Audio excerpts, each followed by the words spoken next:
Go for it. Friggin' what up, dude? Strider Wilson, I'm the host of this podcast that's mine. Gonna be called History is Dank. History is Dank with Strider Wilson. Dankness from the past. Friggin' what up, dude? Welcome to another ep of History is Dank. I'm your host, Strider Wilson.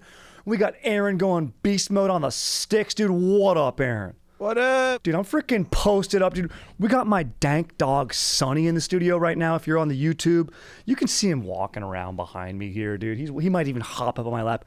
Who knows? You know what I'm saying? Who knows? But it's a freaking dog day afternoon today, dude. Just posting up with my dogs. And we're talking movies. Ooh. Actually, it makes sense Sonny's here because what we're going to be talking about is Dances with Wolves. Oh, okay. We're going to be doing a little historical accuracy. I was like The Godfather, Sonny. Yeah. No? Okay. I'm the dog father. Little Miss Sunshine. No. Yeah, what else? We're talking Air Bud. Yeah. Seventh Inning Fetch. However many of those movies they have. So many. Divine Ninewood. The Wide He's Retriever. playing golf. Yeah, the Wide Retriever. Oh, good. Sonny just settled in on the rug here, chilling, licking his hog. You want to hear a classic street joke? I'm going to start this off with a classic street joke. Are you ready? You may have heard this. You probably have. Okay? Grandfather's walking with his son. Little son, spending some good quality grandson. Actually, excuse me. I already messed up the joke. Grandfather's walking with his grandson, just spending a little quality intergenerational time. And they're walking through the park. And the grandson sees a dog licking his hog. And the grandson goes, "Grandpa, if I could do that, I really wish I could do that." And the grandpa looks at the grandson and goes, "Well, you can try, but he might bite you."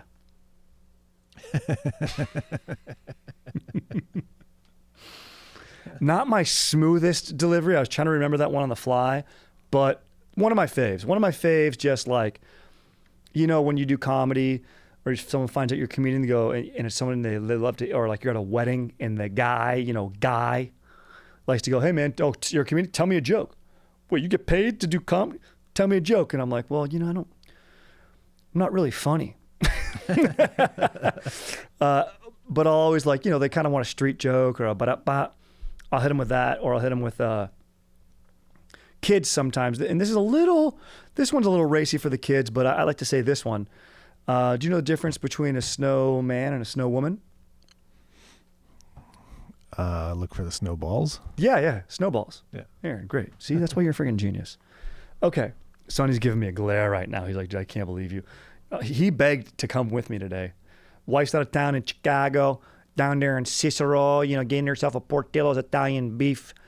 My wife is vegetarian, except when she goes to Chicago, she got to get herself Italian beef, double dip, spicy giardiniera, in a Chicago dog. And then she just completely gets sick for 3 days. Could you make cake shake? Oh, it's so good for amazing. The first 3 sips. Yeah, I've had the cake shake. You're exactly right. It's pure novelty. You have one sip. What you do is, if you go with friends and family, you get one cake shake. You each try it. Maybe take a spoonful of it, and that's it. You've done your deed. Yeah. Okay, so I'm fired up for this episode. I just rewatched. Since my wife's out of town, you might think, "Oh, are you just walking around the house naked? Are you pulling up brazzers on the projector and turning up the bass on the audio and just having at it? Are you putting on a laser show? Just taking a freaking electric light, just sitting back and just No, I'm watching. I mean, yes, but then after that, I'm watching Dances with Wolves extended cut. Wow. It's like. It gets longer. It's longer. And what they cut out, very trimmable. They have a whole Fort Sedgwick sequence, which is this fort he gets to, but that he wants to get assigned to. You meet the guys beforehand a little bit, and they have this honorary send-off or whatever, like how abandoned they were, but it completely works in the movie when he shows up and it's just like he sees remnants and you have to piece it together. It works way better. Yeah. The imagination is so much stronger. In any case, we'll get there in a little bit. I want to start out with another movie thing today. I want to start out with a Recast It Today. We mentioned this movie last week, and also this worked out great, and I wasn't sure if it would, but this movie also came out in 1990. Dances with Wolves won Best Picture in 1990 and reinvigorated the Western genre. Yep. And Kevin Costner, I mean, he's our John Wayne. I mean, I think I can comfortably say that now. Yeah. John Wayne played baseball. Yeah. He didn't, but I'm just saying if he'd had. And John Wayne's real name? Marianne Morrison. Love it. Yeah. Peace. So, I'm talking Tremors. Oh. This is a gem. Yeah, it is. It's for those of you who don't know, you need to watch this movie. I remember like one night, I think my parents were going to go out or something like that. And we were just like flipping through USA Network or AMC, whatever this movie's always on, you know? And I had no idea. Sci-Fi Channel. Yeah, Sci-Fi. My dad was going out. Like, I was just staying home. And he was like saying bye. And I was like, just kind of flipped the TV on. And like, it was like kind of at the beginning of Tremors. And I remember he just like stayed home. Like just like watched this whole movie, which is like 3 hours I did that. runtime. I did that with the Lost pilot. Oh, I was going to go out and then I just was like captivated. The pilot's amazing. Worst part is we called it from the get-go. We knew this was like purgatory or whatever. Yeah. Sorry. If you haven't seen that, I'm sorry. Statute of limitations on Lost. Also, I just saved you time. They also never explained the polar bear. That's true. At the very end of the pilot. A lot of unexplained dumb shit. Yeah. But pretty sick. Yeah. Tremors, very sick. Movie with, it's a small town. And it turns out Paradise. Great call. I love that you remember that. It's been a while for me, so my memory's a little hazy. saw, it's always on, so I just saw it on AMC like AMC's so sick. a couple weeks ago. The sickest network, dude, for when you're alone, for when you're lonely, the sickest network. These creatures, they hear you. It's like kind of like the dune worms, but they're like mini, they look different. There's a seismologist out there working in the area. She detects, quote, tremors, which you would think is like plate tectonics, but it turns out these creatures that live underground pop up without warning and gank you. And they have to survive, and they do like clever, fun stuff. The screenwriter said he thought of it like when he was just posting up, chilling in the desert, and he's like, what if I had to like stay on this rock and couldn't get off? Yeah. And then wrote this whole script like based on this kind of simple idea. And it's great. And I think it's a perfect classic. Like, it doesn't need a remake, you know, but if we were recasting this today, so Kevin Bacon, this wasn't his breakout, was it? He'd already been in like Footloose and stuff. Yeah, he'd been in Footloose, he was in Flatliners the same year. He's been around. Yeah. So he's kind of a beast, versatile actor, character actor. He never really became a leading man. He was. I mean, like she's having a baby was I think a couple years before. Like, he's out there, the big picture. Yeah, he was a leading man for sure. He's more than a character actor, I think. I love him. Man. Maybe he just does such a good job with character stuff that like I really enjoy him. He's great in River Wild with Meryl. He's really good as a villain. Yeah, really good. Yeah. Kevin Bacon, just a beast. So if I was going to cast a Kevin Bacon, probably when this movie came out, he was 30-ish. Maybe. If that. Yeah. He started he's in Friday the 13th, the first one. Legend. He's one of the campers. Or the camp counselors, yeah. You know who I would put in this? And I thought of it. And he's too big of a star, but I like his energy, and I think he kind of matches the energy a little bit of Kevin Bacon in this. He's a little wily. I think you can go a little Tom Holland, Spider-Man. Yeah. Hopping from rock to rock. He doesn't. He's not quite rugged enough. He's got to be a bit of a redneck. Yeah, it's true. He doesn't have that. His name's Val. Like, he's got to be named Val. He's got to match. Yeah, Valentine McKee. Valentine, You're right. You're right. But he might. Maybe he could with makeup and hair. Maybe he could, but he's British, and I find that hard to believe. I do. Oh, you know who'd be great? The guy from Stranger Things, Joe. That yes. dude. He would be great for this role. Yes. He would crush that. Wait, which one? He's like the cooler older guy who's like kind of a Steve. Why am I saying Joe? Steve. Yeah, there's the other guy's Joe. The Metallica guy is Joe, I think. He's British. But yeah, Steve is He's American. Good. I think he would be great. I think you've got the right guy, and he has the hair in that show. So that's what I'm saying. He's got the hair. We've seen him with the hair. And Bacon's got the hair. Yeah. Fred Ward, I mean, just an all-time beast. Yeah. My brain goes to, oh man, you know the guy.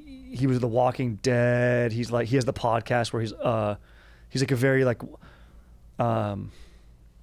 Walking Dead and has a podcast. Yeah. My brain went to Frank Grillo. That's not who I'm thinking of. No. Frank Grillo's not star enough. You mean like Norman Reedus? Oh, Norman Reedus would be good. Bro, Norman Reedus. He'd be good, yeah. I was thinking of the other guy, though. The guy in The Accountant. Who's the brother in The Accountant of Ben Affleck? Oh, Bernthal. Bernthal is very Fred Wardy, yeah. That's not a bad idea. I love Fred Ward more than Bernthal. Fred Ward has a bit of a lighter, more fun energy. Yeah. That's tough to capture with Bernthal. Because Bernthal, yeah. But I think he does have a little more of a sense of humor than he gets credit for. Yeah. I wonder who would be. I was thinking McConaughey, beast. Maybe. I mean, McConaughey'd be unreal. If you get him, it's unreal. Yeah. Yeah, if he's like sun-baked and he could do it in a heartbeat. Yeah, just He'd be shabbily huge. dressed. He can do no wrong.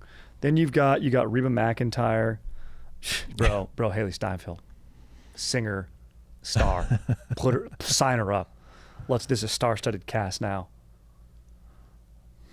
I don't know though, because I feel like that couple has to be. They're doomsday preppers essentially. So yeah, she seems a little young to be a doomsday prepper. I was only going off of Reba. Yeah, also being a singer. But yeah, you got to have a. I could see like Jennifer Lawrence and a guy that we have to pick. Yeah, Jennifer Lawrence can do anything. She's amazing. Yeah, she'd be great in that. Could play that with really, really fun energy. Oh, you know who could also do it is the lady from, who was in Glow, Betty Galpin. Yes, she could be great. Oh at that. Yeah. She would crush it at that. Yeah, she would be great at that. Yeah, you could put her in there. Put her and. Yeah, who's her husband in it? Who would be the husband? It's the dad from Family Ties. Oh, Michael Gross. Yeah, Michael Gross. Kind of a nerdy looking dude. He kind of looks like that dude like in the American Gothic painting, with the wife. Yeah. Looks like that guy. Yeah. Betty Gilpin and... Oof. I was going to say Richard Jenkins, the dad, but he's a little bit too old now. He's too old. That guy, but like, who has like that? Relatively her same age. Yeah. Somebody like nerdy, like Rich Summer. What's he from? I don't know. Mad Men. Oh yeah. He's in Glow. Yeah. He's the guy that's cheating with. He's Betty Gilpin's husband in that movie, actually. Shit. So they have chemistry then. Yeah, it's maybe not the right chemistry, but it would work. But you need a bigger star. She's way surpassed him now. You can't. We got to make this film. Yeah. It's got to be amazing, dude, and he's got to be. Like a guy like it's a Plash brother. I'm thinking like a guy from another sitcom, some like Johnny Galecki from what's it called? The show that I didn't watch. He was in Roseanne, and then he was on Big Bang Theory. Yeah, but he's too small. Maybe. He's too small. Doomsday preppery. All right. Maybe we'll think of someone when we start waxing poetic here, because I want to get to our next segment. This is a very fun, interactive segment. Aaron, are you ready for this? Aaron, I'd like for you to play along if you're down. I feel like I've been playing along. Yes, I love that. I have not been resisting. Thank you. Those listening. Oh, okay. Here we go. Aaron, because you were so good last time, I had to think of a new challenge here. Uh-huh. This is Who Said It? So I've got quotes. Okay. Except this is a bit of a misnomer, because the same guy said all of these. Oh, okay. And you might get it, but I'm going to throw in a different element. Okay. But for the first one, I'm going to see if you know who said it. Okay. Okay, and then I'm going to have a couple follow-up questions. Sure. So here's the quote. We few, we happy few, we band of brothers. For he today that sheds his blood with me shall be my brother. Be he ne'er so vile, this day shall gentle his condition. hate botching lines. Is that like Dylan Thomas or something? No. And you definitely know this guy.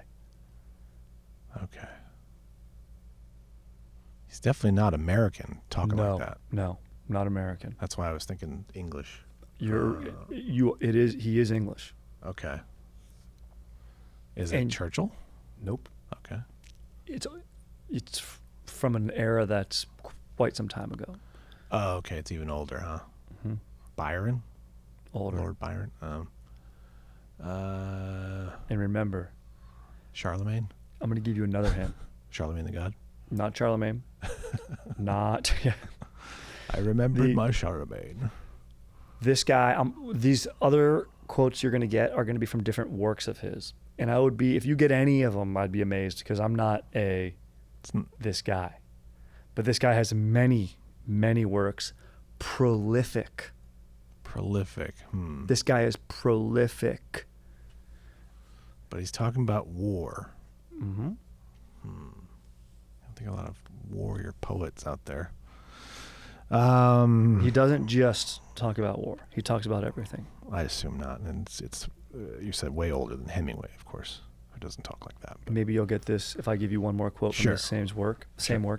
And gentlemen in England, you already cracked that code though. Yeah.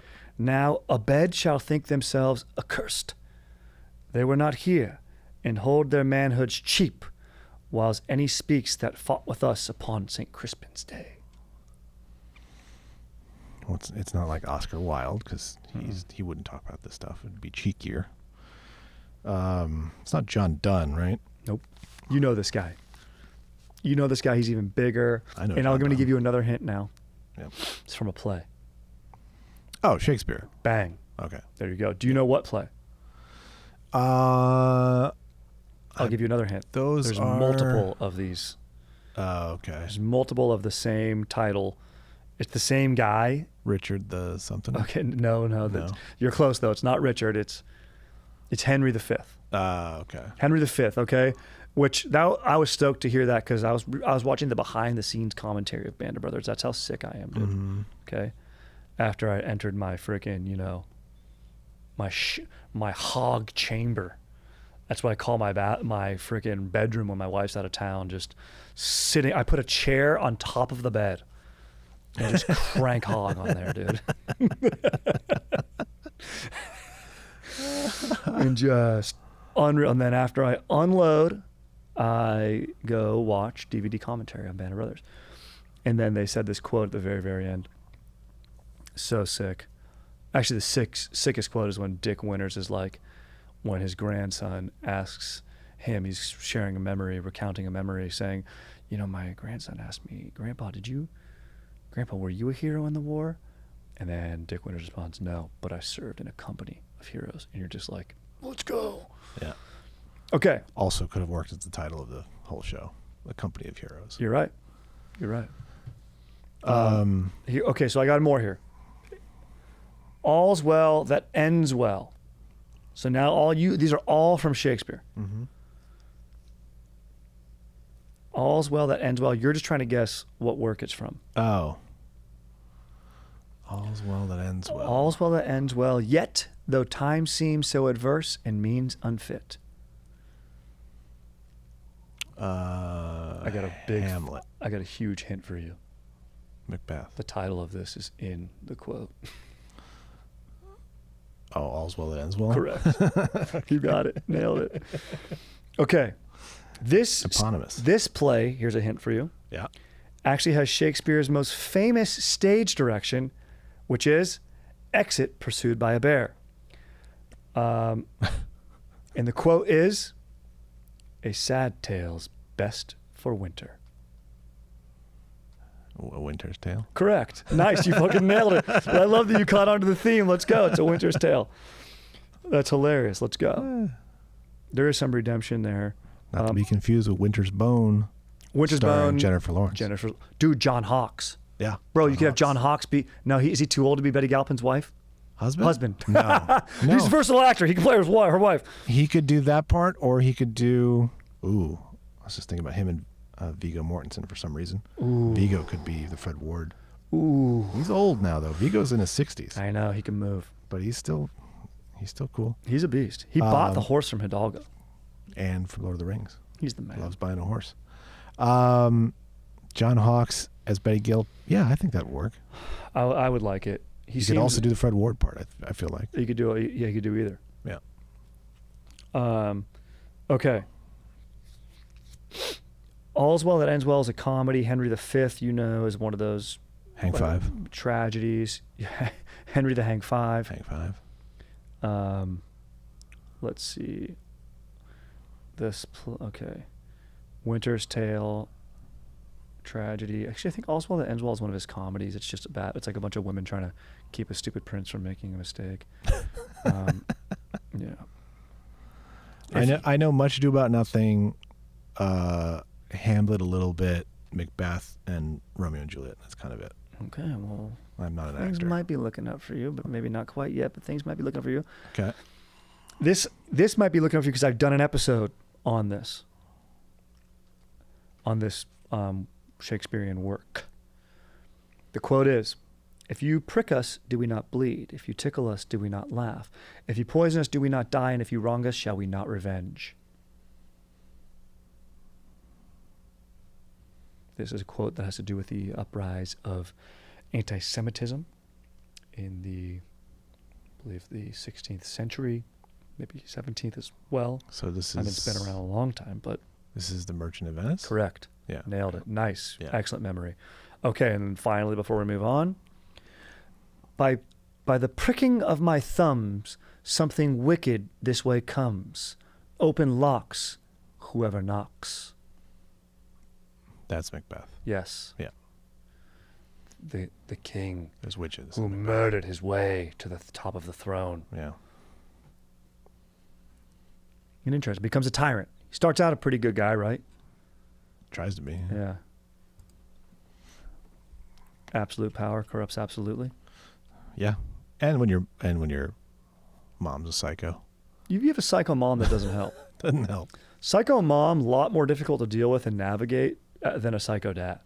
Yeah. Just that's my take. Yeah. Agreed. JT and I talk about this, where it's like, Eric Fromm, The Art of Loving. He says a mother's love is unconditional. A father's has to be earned. This is, of course, his theories, but I think there's some truth in that. And you can't do it through Little League Baseball. I've tried. yeah, yeah. If you want to try, just get hit by every pitch. I tried that. Just lean in. Didn't work. Yeah. That's when you need mom. Yep, that's That comfort. exactly, dude. Just dads being so disappointed. Literally, dude, Little League Baseball is so hilarious. Just a bunch of dads being like, my offspring is obsolete. Just feeling like, damn. My buddy wants me Damn. to join him coaching, and I'm just like, no.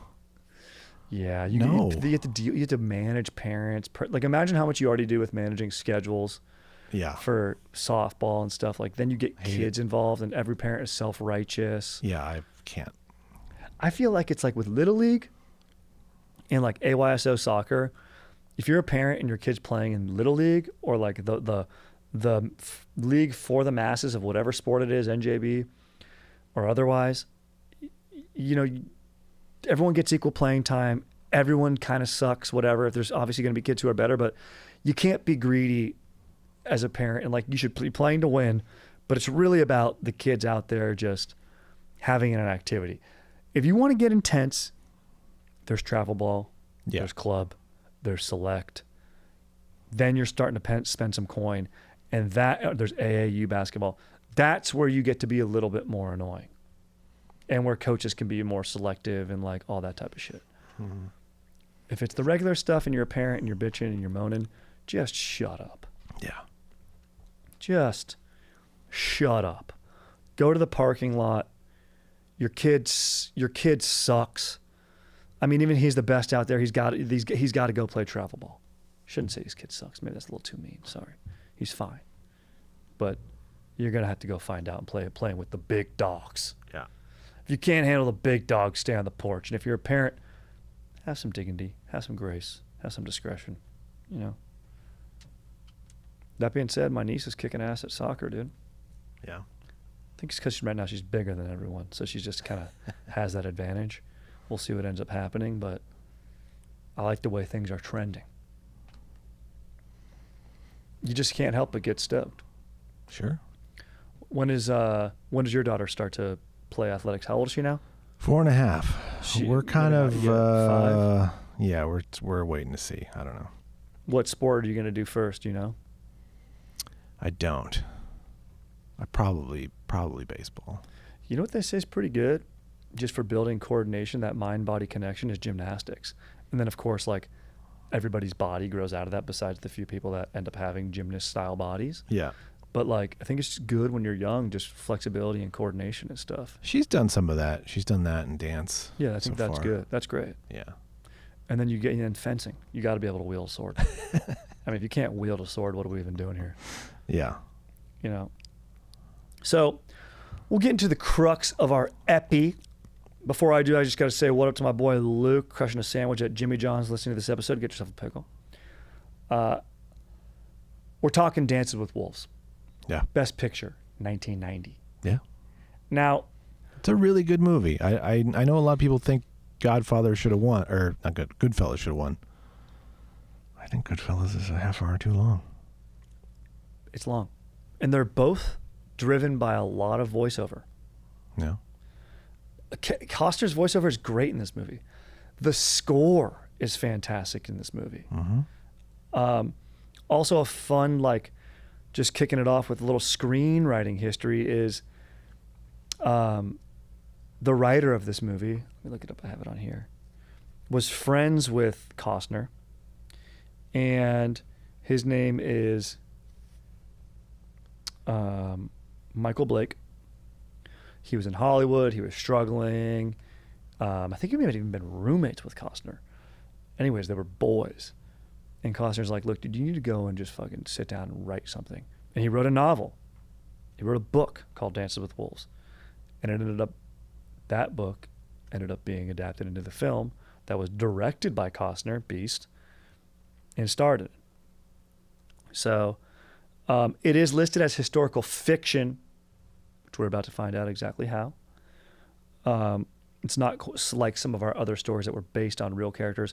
Lieutenant Dunbar, John Dunbar, is entirely fictional, but Michael Blake got the name John Dunbar from reading. He was just reading like a Civil War list. He was just looking for names. And he's like, oh, John Dunbar, great. Didn't even look it up, but it turns out there is a real John Dunbar. Now, this Michael Blake didn't base this character, Lieutenant Dunbar, played by Kevin Costner, who later, finds himself as Dances with Wolves. He was always searching. That's why he went to the frontier. He didn't know who he was. That's why he rode across that Confederate line and let the soldiers shoot at him. He didn't care. Yeah, he was just blowing in the wind. He had to find himself as a member of the Lakota Sioux, called Dances with Wolves. John Dunbar, he goes by the wayside, if you will. Although he wrote a sick-ass journal with some sick-ass drawings. But so I looked it up. Michael Blake was a screenwriter. In the early 80s, he made a movie called he wrote a movie called Stacy's Nights, which Kevin Costner stars in. They became friends. Then he was out of work, was homeless for a while, moved to Bisbee, where Doug Stanhope lives. Nice. Worked as a dishwasher while he wrote the novel. Beast. And then Costner told him to come back and write the screenplay. And then he won the Academy Award. Let's fucking go. You got to love that. You wrote the novel. You did the heavy lifting. In the novel, it's the Comanche.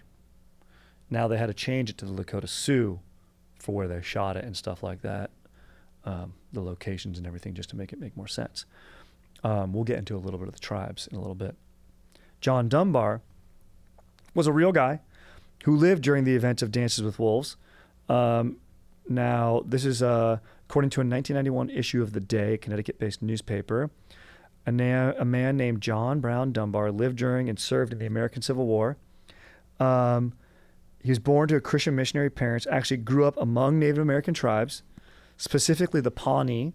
Now, the Pawnee are the villainous tribe. I think it's is it Wes Studi? Who's Mogwai? Who's the actor from Last of the Mohicans? Wes Studi. Yeah. Wes Studi's in this. He's like the main bad Pawnee guy. Yeah. Although, for historical accuracy, it was mainly the Lakota Sioux who moved into the Pawnee territory after the Sioux nations, and we'll get more into that in a little bit, like the main Sioux tribes broke up and were pushed out.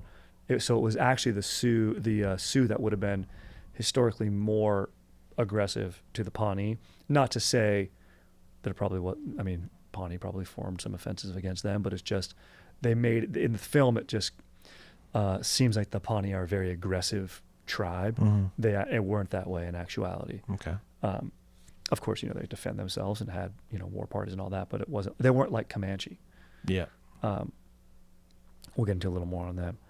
But this guy, funny enough, there's a lot of similarities between the character John Dunbar and just kind of coincidentally.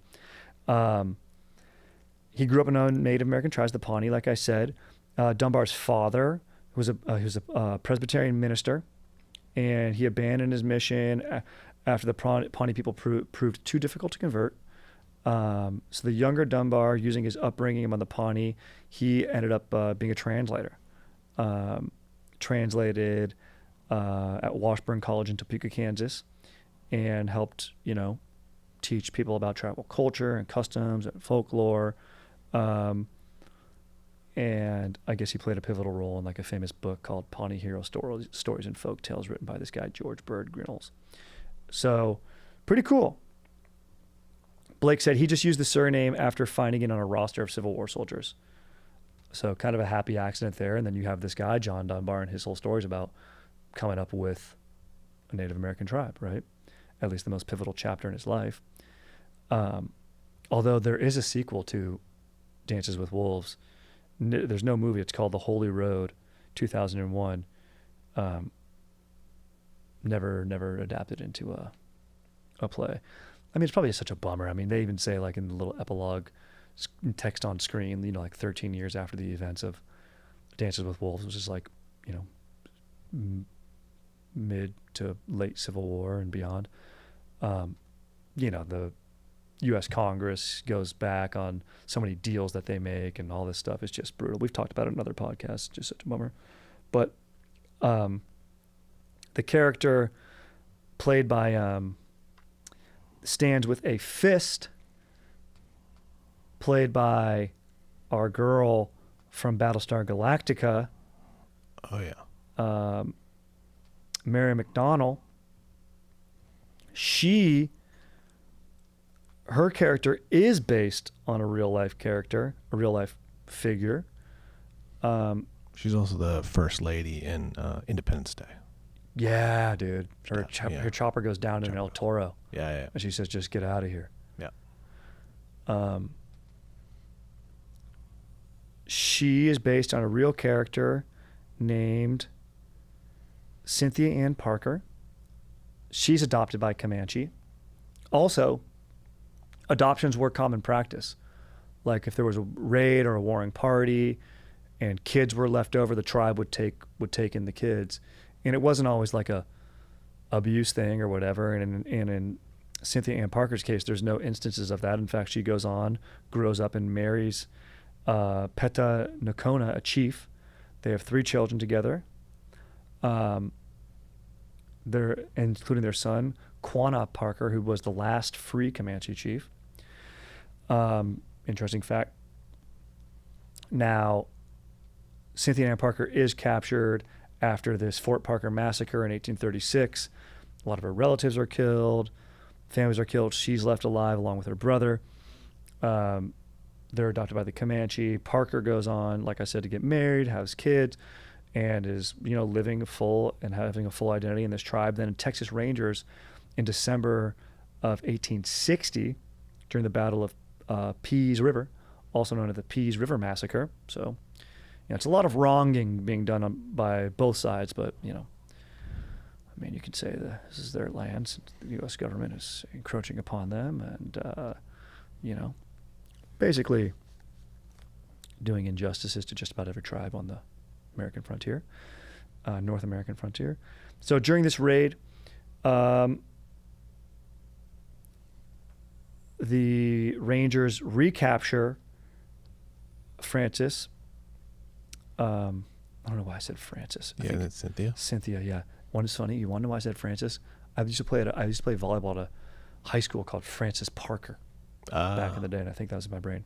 Yeah. So Cynthia gets recaptured. Dude, she has a really tough time. She brings her son with her. Her son gets like influenza because she's now living in more of a, among white settlers and the diseases and such, which was the true settler of the West was disease, mainly smallpox. But she escapes. She tries to go back to live with their tribe. The Rangers catch her again. They bring her back. She's being held against her will. She ends up passing away. But it was the perspective of the settlers and the Rangers and the Texans was, we're bringing you back. Like, we're saving you from these people. But really she was like, no, dude, like, this is my life now. So it's just kind of gnarly.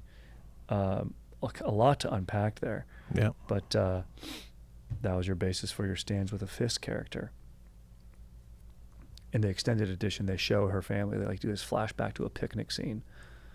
I'm like, I don't think we needed that either. We get it, dude. So, a few other just kind of inaccuracies here, and I'm not going to be too strict. I've judged other films for the way they do it. I think Dances with Wolves does a great job. Of course, it takes artistic liberties. They did use the Lakota Sioux language. Now, experts of the language and native speakers say they didn't do the best job. I'll say the actors did a good job. Like, I believably think Costner does a good job when he's speaking, dude. All the guys that are playing the Sioux, they do a great job. 10 Bears, dude. Kicking Bird. Dude, Graham Greene, great subtle acting. Great facial responses by him. The whole movie. So good. Great actor. Mary McDonald does a great job. Even when she speaks English, like with her intonation and inflection, does a great job. I mean, Rodney A. Grant, wind in his hair. I mean, dude, when he's at the end of the movie saying that, I am Wind's, my name is Wind in his hair, and I am friends with Dances with Wolves. See me, hear me. I am your friend. I'll always be your friend. Yelling it out, dude, when he has to leave the tribe because he knows that the soldiers are coming to find him. He has to do a little misdirect. Dances with Wolves has to do a misdirect. Very emotionally rising, dude. And the score hits. It's so good, dude. So good.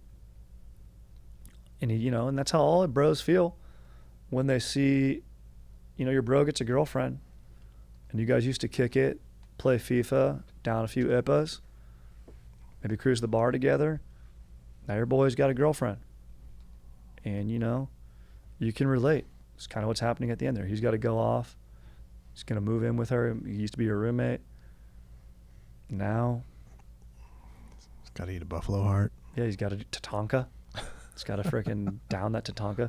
They do say the buffalo hunt, and you watch the movie, and it is just very Hollywood, where it's like one rifle shot, like one arrow, and it's like downing buffaloes. It's like, no, that would never happen. It was like a very like coordinated, and everyone's like kind of out there getting them on their own. It was arduous. Yeah, it'd be spears. It's a big ass animal. It's a giant animal. You'd have to, look at how they kill a bull at the end of a bullfight. Yeah, it takes a long time. Yeah, also just so brutal. But yeah, that was like, it was a sick scene. Yeah. It was sick, but it's not how it would have looked. Let's see. What else is a little inaccurate here? The nomadic lifestyle, like where like they break and do, like they would do a winter camp, but the fact when he's like, you need to move, is something that they would have done kind of on their own. Maybe not so much in winter. Maybe they would stay more stationary, but like the fact that he goes back and like knows where to see the tribe, and they kind of say it. I'm being a little more gracious here. Like he's like the efficiency with which the tribe was able to break down the teepees and move women, children, pets, livestock, horses. Like he's like would rival any well-polished military of the time. And they mention that in the film, but like the nomadic lifestyle wasn't quite captured. They would have moved many times within that film. But once again, we're making a movie here. We got days to make. We can't be switching locations all the time, guys. Yeah. I already mentioned the Pawnee-Lakota conflict. The Pawnee were often victims of Lakota aggression in actuality. Now, and I want to say this wrong, the Oktai Sakowin, or Sioux, it's an alliance of Native American peoples who speak three related Siouan languages. Siouan, S-I-O-U-A-N languages. The Dakota speaking Santee, probably saying that wrong. The Nakota speaking Yankton, and the Lakota speaking Teton. So they say Teton, Tetonka. They say Teton a few times. They even, I think they call themselves Teton if you're listening when you watch the movie. And there's like also subdivisions of those main dialects. But we're doing the Lakota. They come down from like Lake Superior, and they actually adapt. Before the 17th century, they were more of like a fishing and less nomadic, but after being pushed out of that region down into like Montana, North Dakota, Nebraska, Colorado, Wyoming, the plains, they were more agricultural and fishing and stationary. They adopt this nomadic way, and in the film we do see them in that iteration of their existence. Let's see here. Now the Pawnee, they are native to the Oklahoma area. They have a history there spanning more than 700 years. They had about 60,000 inhabitants at the time that this movie takes place. They're composed of 4 distinct bands: the Chowie, the Grand, the Kiktakani, that's Republican, the Pitwarata, saying these all wrong, the Toppage, and the Skeety, the Wolf. Fucking badass, dude. So that kind of plays into what I was saying earlier, why it maybe made more sense since Oklahoma, they'd been in that region for about 700 years, and then maybe a couple generations, three generations, was the Lakota Sioux down there. So any peoples moving in and out of these regions, and they're the Sioux being forced out of regions by white settlers, other tribes or factions, constantly having to adapt. The Comanche, who the author used for his original book, these are a group of equestrian nomads who in the 18th and 19th century, they were a Great Plains nation. The Comanche is derived actually from a Ute word. It's another tribe, of course, that's where you get Utah from, meaning anyone who wants to fight me all the time. Huh. Classic. And they've got that, you remember that movie Hell or High Water? Yeah. When Ben Foster's in the casino and there's the badass Comanche guy sitting there at the blackjack table, and he looks at him, he's like, what tribe are you, or whatever, and he's kind of talking some shit, he's a Comanche, and then Ben Foster being a wily guy, and then the Comanche character in that film says basically what it means. It means, everyone's my enemy. He says basically something along those lines, like, I'll fight anyone, anytime. It's not exactly that exact phrase, but that sentiment. And then Ben Foster's like, do you know what that makes me? And the guy goes, huh? Ben Foster goes, Comanche. And then he goes, damn, pretty badass. The Comanche were previously a part of the Wyoming Shoshone tribe. You might know the Shoshone. We've talked about this from our Oregon Trail. Shoshone, massive, massive tribe. The Comanche moved south in successive stages, attacking and displacing other tribes, notably the Apache, who they drove from the southern plains. And the Apaches were badass. And they drove them from the southern plains. And by the 1800s, the Comanche were very powerful. The population estimated from, it's a wide estimation, anywhere from 70 to 30,000. Pretty freaking badass, dude. So just a little bit on the actual tribes there. I didn't do as much research on, you know, the military units and the army being stationed out there. We know this was, you know, Union soldiers from post-Civil War, and then they went on to conquer the frontier, if you will. So pretty badass. I mean, dude, a great movie. Definitely worth a theater experience, dude. You know? Yeah. Love the score, love the writing, love Costner's voiceover. Unbelievably sick. Great. It's good mustache in it. Great stash. Shaves it, looks handsome when he shaves it. You know? And for a movie that takes its time, it moves pretty quick and like kind of seems it's kind of anticlimactic at the end. But, and I also don't believe in it in the movie where he's like, he forgets his journal. He's like, oh, I have to go back for my journal. It will lead us here. And that's when he like runs into all the soldiers. I'm like, this guy wouldn't have forgotten his journal, dude. In any case, fired up on journaling, dude. Journal. Write some stuff down. Do some drawings, dude. Very sick thing to do. I pull over sometimes in my car and journal, dude. Write shit down. Journaling just gets a bad rap because it doesn't look cool. No. If you had a journal that was like in a holster or like attached to a chain wallet, that'd be sick. Journaling just needs a better rap. It needs better marketing. You know, if your journal on the cover of it said like Red Bull, that'd be sick.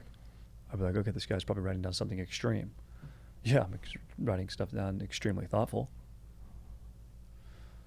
All right. I'm thinking we got to just do a thank call. I'm going to thank call Dave and Buster's, speaking of journaling, for just having the sickest games. And Dave and Buster's. For our hours of operations, please press 1. To place a takeout order, please press 2. For information on private parties for groups of 10 or larger, please press 3. For assistance or information regarding our rewards program, Power Card balances or gift cards, please press 4. For lost and found or donation requests, please press 5. I gotta call. For all other inquiries, check press my 0. Power Card balance. Yeah, dude, exactly, bro. I gotta thank them for having issuing me a Power Card, dude.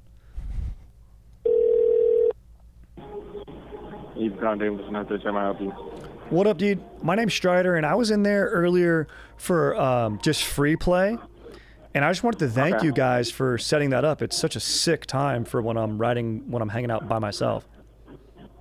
Oh yeah, of course. So thank you for that, dude. I was hitting Cruising USA. Yeah. Oh, okay. And like I was hitting Time Crisis just because I was having a little bit of a crisis myself. You know, I've been journaling about it, and I was like, I just got to get out of the house and cruise over there and just play some sick games. So I just want to say thank you guys for having a sick space to do that. Oh yeah, of course. Did you want to talk to a manager or anything to let them know, or? No, I just want to say what up to you and just thank you guys. Appreciate All right. David. Yeah, Buster's. we appreciate it, most definitely. Yeah, of course. all you guys were such chillers there too. Even one of the dudes I think even hopped in and raced me in Cruising USA, which was pretty sick. Oh yeah, definitely. No, yeah, everybody's up there always playing the games too. So just fired up on that, dude, and met a bunch of cool. Dude, a ton of just divorced dads cruising in there. So just met a ton of cool dudes, actually. Kind of low-key a good place to make friends as an adult during middle of the day. Oh, yeah. Yeah, definitely. With the bar and everything, yeah, it's just a good vibe. For sure. So just thank you for that, dude. Thank you for giving me a good place to kick it when I'm feeling solo. Yeah, of course. Always. Come back. Most definitely. Will do, dude. All right, have a good one. You too, man. Lit.